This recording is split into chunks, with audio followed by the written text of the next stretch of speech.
Hello class 9 students. आज हम करने जा रहे हैं metals in our surrounding one shot. So आपको पता है मेटल्स क्या होते हैं? What are metals? पता है आपको? So anything that has mass, कोई भी ऐसी चीज जिसके पास मास होता है एंड वो ऑक्यूपाई कर रहा होता है स्पेस, उसको हम क्या बोलते हैं? मेटल। अब मास को देख करके बहुत सारे बच्चे सोचते हैं that it is weight. I hope कि आपने भी यही सोचा होगा, बट ऐसा नहीं है, ये वेट नहीं होता। मास का मतलब होता है कि किसी भी चीज़ में जब मैटर प्रेजेंट होता है तो वो उसका मास बन जाता है। और वेट का मतलब होता है कि अर्थ जब अपनी तरफ अट्रैक्ट करती है किसी भी ऑब्जेक्ट को, लाइक हम भी अट्रैक्ट हो रहे हैं, क्या कहते हैं, जो अर्थ है वो हमें अपनी तरफ ग्रेविटेशनल फोर्स लगा करके अट्रैक्ट कर रही है। तो जितना वो ग्रेविटेशनल फोर्स लग रहा है वो हमारा वेट डिफाइन करता है। आई होप क्लियर हो गया होगा। लाइक कि वेट अगर हमारा अर्थ पर 50 है क्योंकि यहाँ पर ग्रेविटेशनल फोर्स लग रहा है, बट अगर हम स्पेस में जाएंगे तो वो हमारा वेट बहुत कम हो जाएगा क्योंकि वहाँ पे कोई ग्रेविटेशन फोर्स नहीं है। तो वेट चेंज हो सकता है, बट मैटर हमारी बॉडी में जितना मैटर है वो तो चेंज नहीं होगा। ये हमारे हाथ गायब हो जाएंगे स्पेस में जाकर के, हमारी लेग्स गायब हो जाएंगी, ऐसा कुछ नहीं होता। मैटर हमारा सेम रहता है, वेट हमारा चेंज हो सकता है। सो एनीथिंग दैट हैज मास, ऐसी कोई भी चीज जिसके पास मास है और वो स्पेस ऑक्यूपाई कर रहा है उसको हम क्या बोलते हैं? मैटर। इसके एग्जांपल्स है air, water, stone, book, chair, milk, smoke, soil etcetera. ये सारी चीजें हमारी मेटल्स है। अब कौन कौन सी चीजें मेटल्स नहीं होती? लाइट, लाइट मैटर नहीं होती। Heat, sound, these are not matter. क्यों? Because they don't have mass and do not occupy space. क्यों? क्योंकि उनके पास मास नहीं होता और वो स्पेस भी ऑक्यूपाई नहीं करते। ठीक है, clear? Then next is states of matter. तो हमारे टोटल 3 स्टेट्स ऑफ मैटर है जो आपके क्लास 9 में तो अभी 3 है, वरना और भी होते हैं। सो solid, liquid, gases. Okay, now अब हम प्रॉपर्टीज पढ़ेंगे सबकी। फर्स्ट आती है प्रॉपर्टीज ऑफ सॉलिड। जो सॉलिड होती है उनकी एक डेफिनाइट शेप होती है। ठीक है, fixed shape, definite means fixed. Definite volume होता है, फिक्स्ड वॉल्यूम होता है, मतलब एक वो फिक्स्ड एरिया कवर अप कर रहे होते हैं। Clear? Particles are very close to each other. जो पार्टिकल्स होते हैं सॉलिड के वो बहुत क्लोज होते हैं। ठीक है, लाइक इस तरीके से उसके जो पार्टिकल्स होते हैं वो क्लोज होते हैं। Very little space between particles, अगर बहुत ज़्यादा क्लोज होते हैं तो उनके बीच में स्पेस भी बहुत कम होता है। स्ट्रॉन्ग फोर्स ऑफ अट्रैक्शन, उसके अंदर बहुत ज़्यादा स्ट्रॉन्ग फोर्स ऑफ अट्रैक्शन होता है जिसको हम बोलते हैं इंटरमोलिक्यूलर फोर्स ऑफ अट्रैक्शन।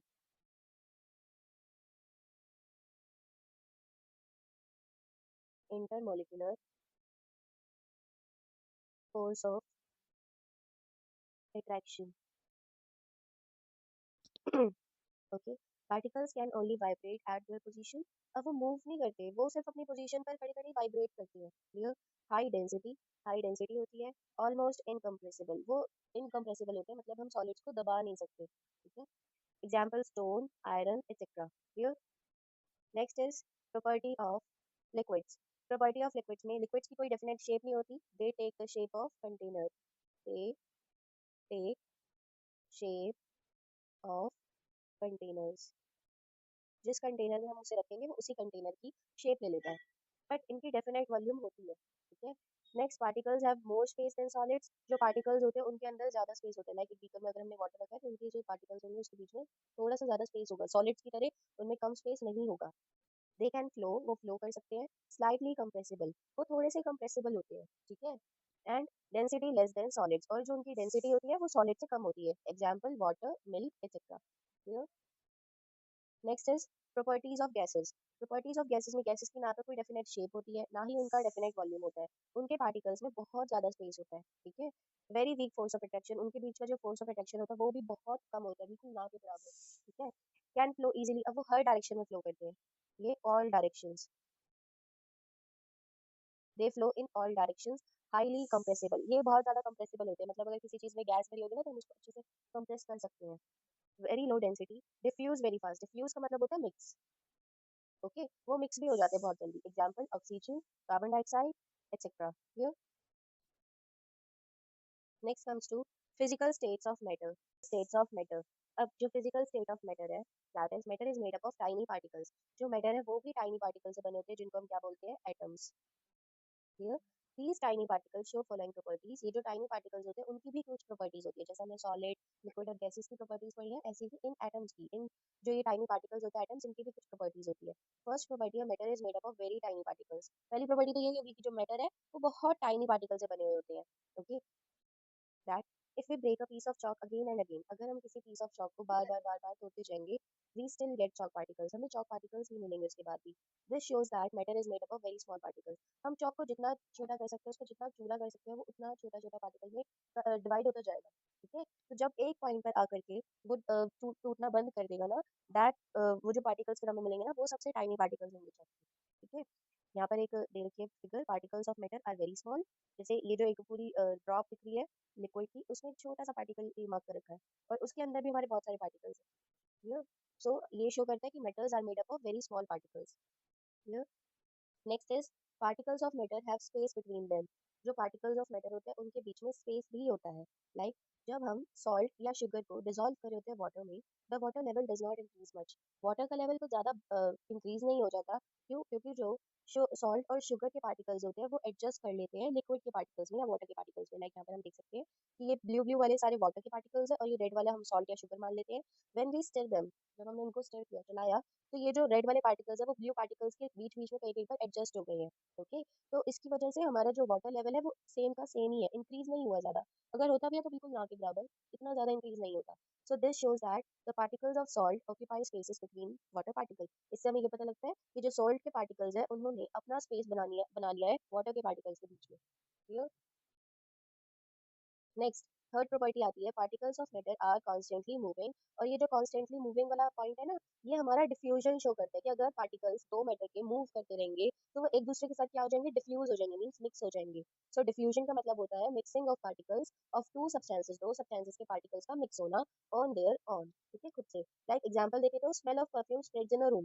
जब स्मेल ऑफ परफ्यूम, परफ्यूम की स्मेल पूरे रूम में स्प्रेड हो जाती है, तो गैसेस में मिक्स हो गई ना, वो जो गैसेस इधर प्रेजेंट है हमारे एटमॉस्फेयर में, ऑक्सीजन वगैरह, इन सब ये सारी गैसेस जो हमारी एटमॉस्फेयर में प्रेजेंट है, उसके साथ हमारी स्मेल, परफ्यूम की स्मेल भी मिक्स हो गई।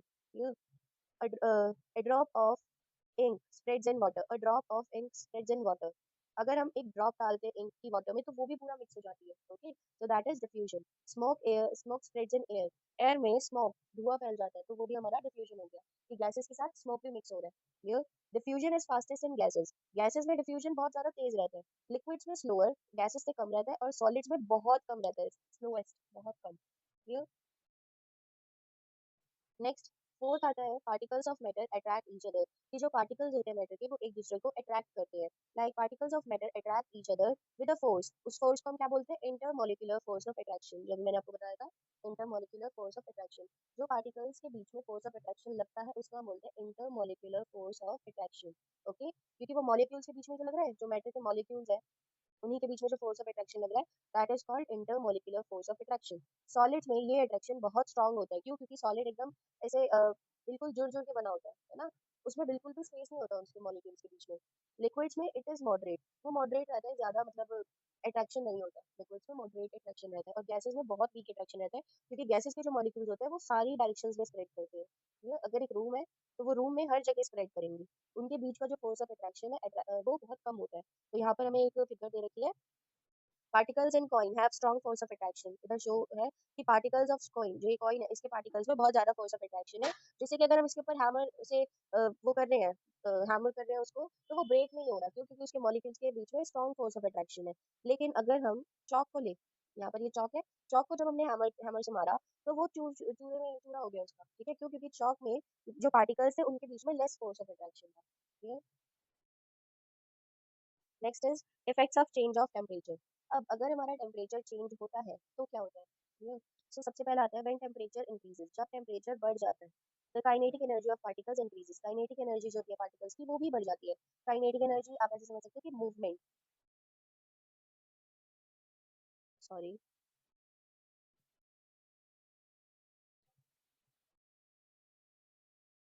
मूवमेंट। जब टेम्परेचर बढ़ता है, लाइक टेम्परेचर अगर ज्यादा गर्म हो गया, हॉट, टेम्परेचर इंक्रीज होने का मतलब है कि हॉट, जब हम वार्म कर देते हैं या बॉईल कर देते हैं वाटर को, तो उसके अंदर अगर हमने कोई भी मैटर दूसरा डाला, लाइक शुगर या सॉल्ट, तो वो जल्दी से उसके अंदर डिसॉल्व होना स्टार्ट होगा। तो इट मीन्स कि जब टेम्परेचर इंक्रीज होता है तो जो काइनेटिक एनर्जी होती है, मतलब मूवमेंट होती है पार्टिकल्स की, वो भी इंक्रीज हो जाती है। पार्टिकल्स मूव फास्टर, जिससे पार्टिकल्स बहुत तेज तेज मूव करने लग जाते हैं। And force of attraction between particles decreases, और जो पार्टिकल के बीच में फोर्स ऑफ अट्रैक्शन होता है वो भी कम हो जाता है। लाइक अगर हम एक बीकर को हीट करें, ठीक है, उसके अंदर हमारा वाटर प्रेजेंट है, हमने उसमें सॉलिड क्यूब्स डाले, शुगर के, और उसको हीट करा, हीट का साइन हमारा ये भी होता है ट्रायंगल। अगर हमने उसको हीट करा तो क्या होगा कि जो सॉलिड है, जो सॉलिड शुगर है, उसके जो पार्टिकल्स है उनके बीच का फोर्स ऑफ अट्रैक्शन कम हो जाएगा, डिक्रीज हो जाएगा, और वो बहुत जल्दी जल्दी मूव करना स्टार्ट करेंगे, जिससे कि वो जल्दी से डिसॉल्व हो जाएंगे वाटर में। क्लियर? तो when temperature increases, kinetic energy of particles also increases, जिससे कि पार्टिकल्स और ज्यादा फास्ट मूव करते हैं, और उनके बीच का जो फोर्स ऑफ अट्रैक्शन होता है वो भी कम हो जाता है। क्लियर? सबसे पहला हमारा आता है मेल्टिंग। अगर हम मेल्ट कर रहे हैं, लाइक सॉलिड को लिक्विड में मेल्ट कर रहे हैं, जो कि हम जैसे शुगर को मेल्ट करते हैं। ओके, सो मेल्टिंग पॉइंट क्या होता है? द टेम्परेचर, ऐसा टेम्परेचर जब एक सॉलिड चेंज होने लगता है लिक्विड में। Clear? Melting point of ice, ice का मेल्टिंग पॉइंट कितना है? 0 degree Celsius. Clear? 0 degree Celsius पर आइस मेल्ट होना स्टार्ट कर देती है।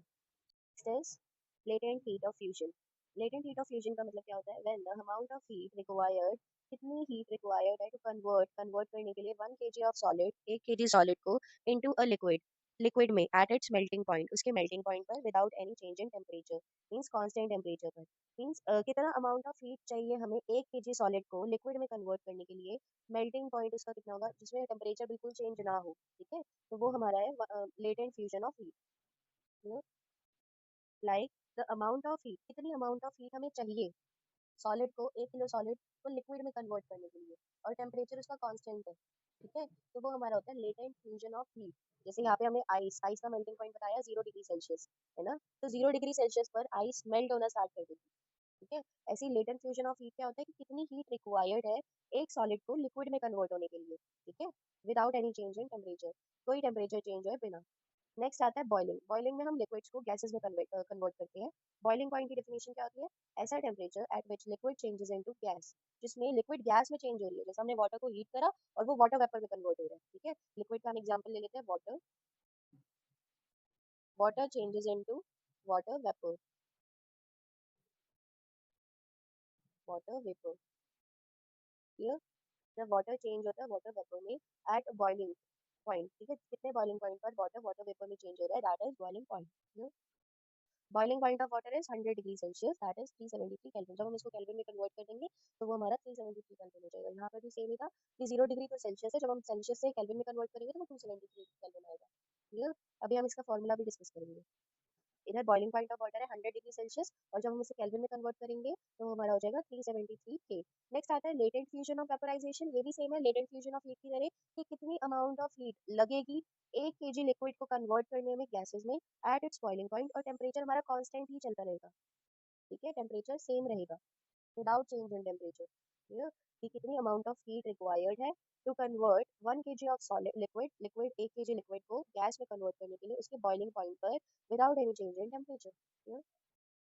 Next is effect of change of pressure. अगर हम प्रेशर चेंज कर देते हैं, अभी हमने पढ़ा है कि टेम्परेचर चेंज कर देते हैं तो क्या होता है। नेक्स्ट है अगर हम प्रेशर चेंज कर देते हैं, लाइक ऑन इंक्रीजिंग प्रेशर, अगर हम गैस के ऊपर कोई भी ऐसी चीज है जिसमें गैस भरी हुई है, अगर हम उसमें प्रेशर इंक्रीज कर देंगे तो वो क्या करना स्टार्ट कर देगा, वो कंप्रेस करना स्टार्ट कर देगा, दबना स्टार्ट कर देगा। तो on increasing pressure gases can be compressed, gases को कंप्रेस करा जा सकता है एंड कन्वर्टेड इनटू लिक्विड्स, और लिक्विड्स में कन्वर्ट करा जा सकता है। ठीक है, लाइक अगर हम प्रेशर इंक्रीज कर दे तो गैसेस को हम कंप्रेस कर सकते हैं एंड कन्वर्टेड इनटू लिक्विड, और गैस लिक्विड से ही तो बनी होती है तो उसको हम वापस लिक्विड में कन्वर्ट कर सकते हैं। लाइक एलपीजी एंड सीएनजी, जो एलपीजी सिलेंडर्स में एलपीजी और सीएनजी भरी होती है, वो कैसे भरी होती है कि एलपीजी गैस को कंप्रेस करा होता है एंड कन्वर्टेड इनटू लिक्विड, और उसको लिक्विड में कन्वर्ट करके सिलेंडर्स में भरा हुआ होता है। ठीक है, LPG and CNG are stored in cylinders under high pressure, वो हाई प्रेशर में अंदर सिलेंडर्स के अंदर स्टोर्ड होती है। क्लियर? समझ? Next is inter conversion of states of matter. Like अगर मेल्टिंग है तो मेल्टिंग में क्या किसमें चेंज होता है, सॉलिड्स लिक्विड में चेंज होते हैं। फ्रीजिंग में लिक्विड सॉलिड में चेंज होता है, लाइक आइस। ठीक है, बॉइलिंग में लिक्विड गैसेस में चेंज होते हैं, लाइक वाटर चेंज हो जाते हैं वाटर वेपर में। और इसका भी बता देते हैं सॉलिड्स लिक्विड में चेंज होते हैं, लाइक शुगर, हीट अगर हम मेल्ट करते हैं उसको। तो कंडेंसेशन में गैसेस लिक्विड में चेंज हो जाती है, जब हम वाटर वेपर को दोबारा से ठंडा कूल करके लिक्विड में दोबारा से वाटर में चेंज कर देते हैं। सब्लिमेशन में सॉलिड्स गैसेस में चेंज हो जाते हैं। अब सॉलिड गैसेस में चेंज कैसे होते हैं? आपने देखा कि अपने घर में नेफ्थलीन बोल्स का यूज करते हैं, है ना, कि बेड में डाल देते कीड़े नहीं आएंगे, तो वो होती सॉलिड में है ना। लेकिन हम थोड़े टाइम बाद 3-4 महीने बाद बेड को खोल के देखते हैं तो वो गोली का नामो निशान नहीं होता, है ना। तो वो क्या होता है कि वो सॉलिड में होती है बट वो गैसेस में कन्वर्ट हो जाती है, लाइक ओडोनिल, ओडोनिल हम वॉशरूम्स में लगाते हैं तो वो होता सॉलिड में है, बट उसमें से जैसे स्मेल आती रहती है मतलब, और वो गैस में कन्वर्ट होता जाता है। ठीक है, सो कैम्फर, नेफेथिलिन बोल्स, अमोनियम क्लोराइड, ये कुछ एग्जांपल है, कुछ सब्सटेंसेस है दैट शो सब्लिमेशन, मतलब ये होते सॉलिड्स है, बट अगर हम इनको ऐसे ही ओपन छोड़ देंगे तो वो गैसेस में कन्वर्ट हो जाएगा धीरे धीरे। Next is evaporation. Evaporation is a process. Evaporation एक ऐसा process है of change of a liquid जिसमें liquid change होता है into vapor. ठीक है, like water changes into water vapor from its surface at any temperature below its boiling point. उसकी temperature पर below its boiling point से नीचे. Like अगर हम देखें वाटर साइकिल में क्या होता है कि जो रिवर्स का वाटर होता है उसको क्या हम उसके बॉइलिंग पॉइंट तक हीट करते हैं, उसका पानी उबलना स्टार्ट कर देते हैं, नहीं ना, वो 100 डिग्री सेल्सियस तक तो नहीं पहुंचता, उससे पानी का जो टेम्परेचर होता है वो भी एक लिमिट तक ज़्यादा जाता है ना, बट फिर भी रिवर में से भाप ऊपर जाती है और वो क्लाउड्स में कन्वर्ट होती है ना, तो जब भी चेंज हो रहा होगा लिक्विड गैसेस में पेपर में from it surface at any temperature जो कि उसके बॉइलिंग पॉइंट से बिलो नीचे हो, तो वो हमारा प्रोसेस क्या होता है, इवेपोरेशन। ठीक है, अगर बॉइलिंग पॉइंट हो गया और बॉइलिंग पॉइंट से ऊपर हो गया तो बॉइलिंग का प्रोसेस हो जाएगा। ठीक है, इवेपोरेशन होता है जब हमारा बॉइलिंग पॉइंट से नीचे टेम्परेचर होता है, समझ गए, क्लियर है। नाउ फैक्टर्स अफेक्टिंग इवेपोरेशन, ये इंपॉर्टेंट है। लाइक अगर हम सरफेस एरिया को इंक्रीज कर देंगे, एक एरिया है जहाँ पर इवेपोरेशन का प्रोसेस हो रहा है, अगर हम उस एरिया को इंक्रीज कर देंगे तो इवेपोरेशन इंक्रीज होगा या डिक्रीज हो जाएगा, तो ऑफ कोर्स इंक्रीज होगा, है ना, क्योंकि एरिया इंक्रीज हो रहा है तो इवेपोरेशन भी इंक्रीज होगा, बढ़ जाएगा, उसको ज्यादा एरिया मिल जाएगा इवेपोरेट करने के लिए, है ना। देन इंक्रीजिंग टेम्परेचर, अगर टेम्परेचर इंक्रीज हो रहा है मतलब टेम्परेचर ज्यादा हॉट होता जा रहा है, ठीक है, तो हॉट होता जा रहा है तो इतनी ज्यादा वो लिक्विड गैस में कन्वर्ट होगी, है ना, बट बॉइलिंग पॉइंट से नीचे होना चाहिए। ठीक है, अगर टेम्परेचर इंक्रीज होता जा रहा है तो इट मीन्स कि जो लिक्विड है वो और ज्यादा गर्म होता जा रहा है, तो और ज्यादा तेज इवेपोरेशन होगा, it will result in evaporation increase. Clear. Decrease in humidity, अगर नमी कम हो रही है मतलब हमारे जो एटमॉस्फेयर में जो ह्यूमिडिटी प्रेजेंट है वो कम हो रही है, ठीक है, तो इससे भी हमारे इवेपोरेशन इंक्रीज होगा। इंक्रीज इन विंड स्पीड, अगर हवा ज्यादा तेज चल रही है, ठीक है, तो तभी इवेपोरेशन बहुत तेज होगा क्योंकि गैस ज्यादा तेज फ्लो करेगी उस टाइम पे, तो इवेपोरेशन इंक्रीज। नेक्स्ट है cooling effects of evaporation. Cooling effects of evaporation क्या होता है कि when liquid particle absorb heat, जब लिक्विड पार्टिकल हीट एब्जॉर्ब करते हैं सराउंडिंग से, causing cooling, like sweating cools our body, हम जब कोई मतलब रन करते हैं तो हमें स्वेट पसीने आना स्टार्ट हो जाते हैं, है ना, तो वो जो स्वेट है ना वो हमें कूल कर रहा है, बाहर से तो स्वेट आ रहा है और अंदर से हमारी बॉडी को कूल कर रहा है। Then water in an earthen pot मटका बिकम्स कूल, वाटर जो होता है अर्दन पोट्स में मटके में वो कूल हो जाता है, क्यों, कूलिंग इफेक्ट ऑफ इवेपोरेशन की वजह से। ठीक है, इवेपोरेशन से खाली हीटिंग नहीं होता, कूलिंग भी होती है। अप्लाइंग एसीटन और petrol on skin feels called, अगर हम पेट्रोल या एसीटन अपने स्किन पे लगाते हैं तो उससे भी हमें कूल कूल फील होता है। क्लियर। नेक्स्ट है kelvin scale of temperature. Kelvin के जो ये है ये एसआई यूनिट है टेम्परेचर की और इसका कन्वर्जन फॉर्मूला होता है के is equals two degree Celsius में जो टेम्परेचर है प्लस 273। क्लियर। लाइक अगर हमें 0 डिग्री सेल्सियस गिवन है और हमें उसका ये केल्विन स्केल निकालना है तो हम सी की जगह पर 0 डिग्री पुट कर देंगे प्लस 273, सॉरी, तो प्लस करेंगे तो कितना आएगा 273 केल्विन। क्लियर। ऐसे अगर हमें 25 डिग्री सेल्सियस गिवन है और हमें इसका केल्विन स्केल निकालना है, सो 25 में भी हम प्लस कर देंगे 273, ठीक है, तो ये हमारा हो जाएगा 298 केल्विन। 100 डिग्री सेल्सियस गिवन है तो 100 में हम प्लस कर देंगे 273, ठीक है, तो वो हमारा 373 केल्विन हो जाएगा। क्लियर। इसके अलावा अगर हमें इससे डिग्री सेल्सियस निकालना है, अगर हमें इससे डिग्री सेल्सियस का फॉर्मूला बनाना है तो कैसे बनेगा, ये जो प्लस का 273 है वो उधर चला जाएगा, मीन्स केल्विन के साथ में माइनस का 273 आ जाएगा। ठीक है, अगर हमें इसका उल्टा करना है लाइक 273 केल्विन का सेल्सियस निकालना है तो हमें केल्विन 273 गिवन है तो 273 माइनस 273 कितना आ जाएगा 0 डिग्री सेल्सियस। ऐसे ही अगर हमें इसको कन्वर्ट करना हो लाइक 298 केल्विन गिवन हो और हमें डिग्री सेल्सियस निकालना हो तो हम क्या करेंगे, जो ये गिवन है 298 केल्विन में से 298 केल्विन में से माइनस कर देंगे 273, तो वो हमारा आ जाएगा 25 डिग्री सेल्सियस। क्लियर। ऐसे ही अगर हमें 373 कैसे निकालना हो तो हम 373 में से केल्विन स्केल में से 273 को माइनस कर देंगे तो हमारा आ जाएगा 100 डिग्री सेल्सियस। क्लियर। नेक्स्ट अब हमारे कुछ इंपॉर्टेंट क्वेश्चंस आते हैं लाइक कि ये जो रीजन वाले होते हैं कि why do we wear cotton clothes in summer, why do we wear cotton clothes in summer, okay, कि हम कॉटन क्लोथ्स क्यों वेयर करते हैं समर में। So here is the answer. Cotton absorbs sweat easily, जो कॉटन है वो हमारे स्वेट को इजीली एब्जॉर्ब कर लेता है। Sweat evaporates from the skin, जो स्वेट है वो किस लिए आता है, कूलिंग इफेक्ट ऑफ इवेपोरेशन की वजह से। ठीक है, अगर स्वेट आता है तो हमारी बॉडी अंदर से कूल हो रही होती है। ठीक है, so sweat evaporates from the skin and takes heat from our body, और वो हमारी बॉडी से हीट बाहर निकाल रही होती है और हमारी बॉडी को अंदर से कूल कर रही होती है, which gives a cooling effect, जो कूलिंग इफेक्ट दे रही होती है। Clear. Okay. Next question is why does a desert cooler work better on a hot day, dry day. Why does a desert cooler क्यों वर्क करता है better hot और dry day पे। सो ऑन अ हॉट और dry day, क्योंकि हमने पढ़ा है फैक्टर्स अफेक्टिंग इवेपोरेशन में कि जब भी हॉट टेम्परेचर इंक्रीज हो जाता है, व्हेन टेम्परेचर इंक्रीजेस तो इवेपोरेशन भी इंक्रीज हो जाता है ना। So on hot and dry day the humidity of air is लो, और ह्यूमिडिटी जब लो होती है तब भी हमारा इवेपोरेशन इंक्रीज हो जाता है। Humidity of air is low, so evaporation is faster, और faster evaporation causes more cooling, और अगर फास्टर इवेपोरेशन हो रहा होता है तो हमारा कूलिंग भी ज्यादा हो रही होती है। Clear? Next is why does our palm feel cold when we put acetone और पेट्रोल ऑन इट। हमारे हाथ को ठंडा क्यों लगता है, ये भी कूलिंग इफेक्ट की वजह से। Acetone and petrol evaporate very quickly, वो बहुत जल्दी इवेपोरेट हो जाते हैं। सो ड्यूरिंग इवेपोरेशन, इवेपोरेशन के टाइम पर वो खाली हीट एब्जॉर्ब नहीं करते, they take heat from our skin, वो हमारी स्किन से हीट एब्जॉर्ब कर लेते हैं। So the skin feels cold, इससे स्किन कोल्ड मतलब ठंडी ठंडी फील होती है। Clear?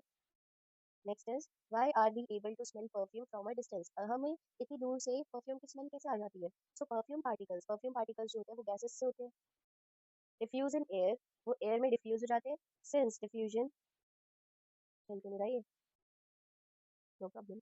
Perfume particles diffuse in air, जो परफ्यूम पार्टिकल्स होते हैं वो डिफ्यूज हो जाते हैं। डिफ्यूज मींस मिक्स, वो मिक्स हो जाते हैं एयर में। Since diffusion in gases is very fast, इसलिए डिफ्यूजन जो होता है गैसेस का एयर में वो बहुत ज़्यादा फास्ट होता है। We can smell perfume from a distance, इसीलिए हमें परफ्यूम की स्मेल भी बहुत दूर से आ जाती है।